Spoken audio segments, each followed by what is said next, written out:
Hey there, it's Jeff Giroux with F5. In this video, I'm going to do a quick walkthrough using the simulator to establish cluster-to-cluster communication in public clouds using F5 distributed cloud services.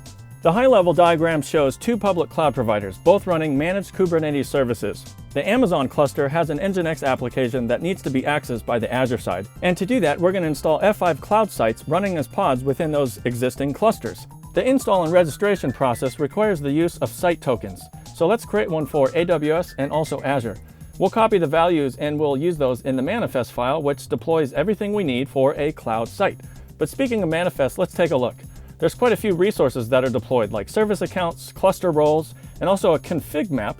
And if you look at it, there's 4 places that we need to update: the cluster name, latitude, longitude, and also the token.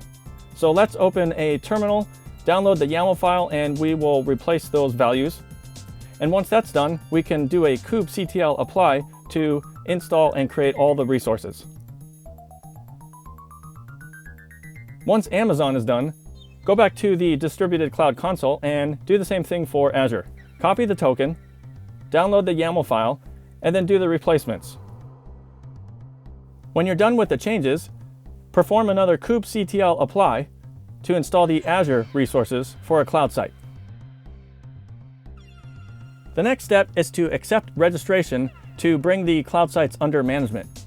Find AWS and hit accept, and then for tunnel type choose IPsec or SSL and save and apply. Do the same thing for Azure. Once that's done, you can go to site list, and after a couple minutes, they should both be green. The next step is to set up service discovery, and we're going to do this on the Azure AKS F5 cloud site. Give it a name, and then choose Site, and then Azure AKS. Pick a network, and then leave discovery method alone and hit configure. Next, we'll set up the kube-config file in order to allow the F5 cloud site secure authentication into the cluster API. If you recall before, the manifest file deployed quite a few resources, one of them being a service account. So we're going to grab the token from that, and then we're also going to grab the general config view in order to retrieve values such as the certificate authority data, the server, and also the name. Once you have those values, go ahead and copy the entire kube-config file and paste that into the F5 distributed cloud console with blindfold and save. Now we'll choose DNS delegation for VIP publishing, and then demo.internal for subdomain and core DNS for the DNS mode. Save the changes to finish service discovery.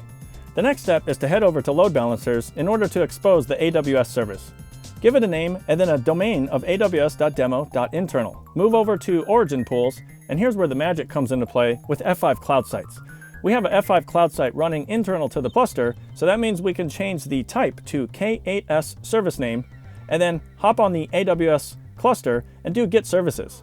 We're going to grab the name and use that directly. We don't have to mess around with IPs or anything else. Make sure the service name is name.namespace. The site is going to be AWS EKS, and then choose your network. The port should match 8080, and then we're going to advertise only internally. We only want to make sure this is on the Azure AKS cloud site.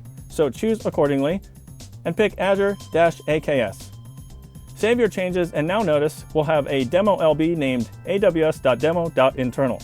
Head back over to the Azure AKS cluster and figure out what kind of pods are there, so that way you can hop right into one with root. We're going to go into bash and do a quick ping test. We'll do a quick curl test and validate that everything works. That's it. Thanks for watching.